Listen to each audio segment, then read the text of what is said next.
মাছের মালাইকারি বানানোর জন্য আমাদের যে ইনগ্রেডিয়েন্টসগুলো লাগছে তার মধ্যে আমি নিয়েছি এখানে 1.5 অনিয়ন আমি স্লাইস করে কেটে নিয়েছি। এখানে 4 থেকে 5 কোয়া রসুনের আছে যেটাকে আমি ক্রাশ করে নিয়েছি।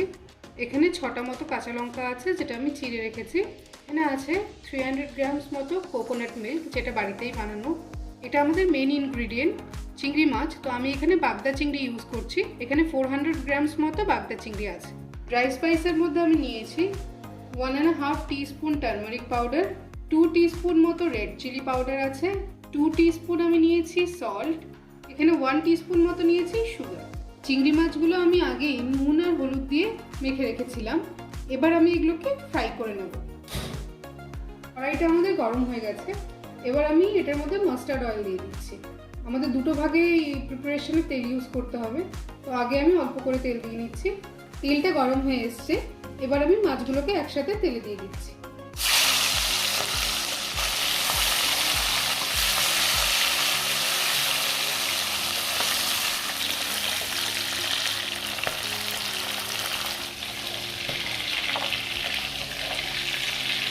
মাছগুলোকে 1 মিনিট ফ্রাই করে এবার আমি উঠিয়ে নিচ্ছি।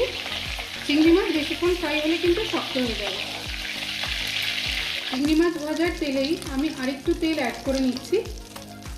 তেলটা গরম হয়ে গেছে, এবার আমি এর মধ্যে দিয়ে দিচ্ছি ক্রাশ করে রাখা রসুনটা। একটু জাস্ট নাড়াচাড়া করেই এর মধ্যে আমি অ্যাড করব অনিয়নটা।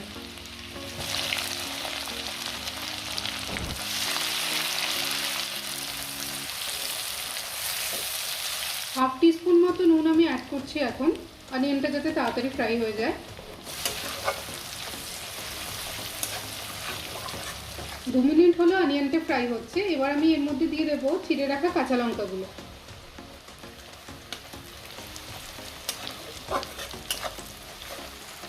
অনিয়নটা ফ্রাই হয়ে এসছে, এবার আমি ড্রাই স্পাইসগুলো এর মধ্যে দিয়ে দিচ্ছি। আর এরই সাথে অ্যাড করছি 50 ml মতো ওয়াটার।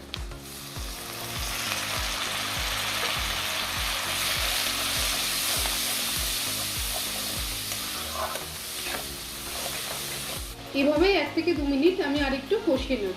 4 মিনিট হলো আমি মশলাটাকে কষিয়ে নিয়েছি। এবার এর মধ্যে নারকেলের দুধটা অ্যাড করে দিচ্ছি।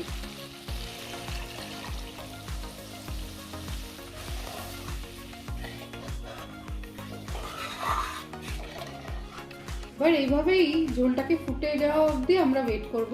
2 মিনিট হলো আমাদের কারিটা ফুটছে। এবার ভেজে রাখা মাছগুলোকে দিয়ে দেবো।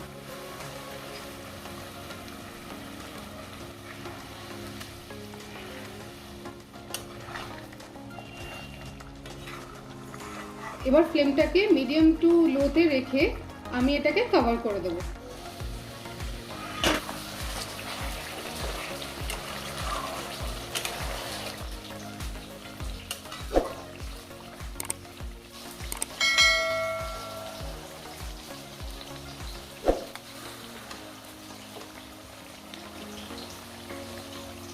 দশ মিনিট হলো এভাবেই আমি চাপা দিয়ে রেখেছিলাম।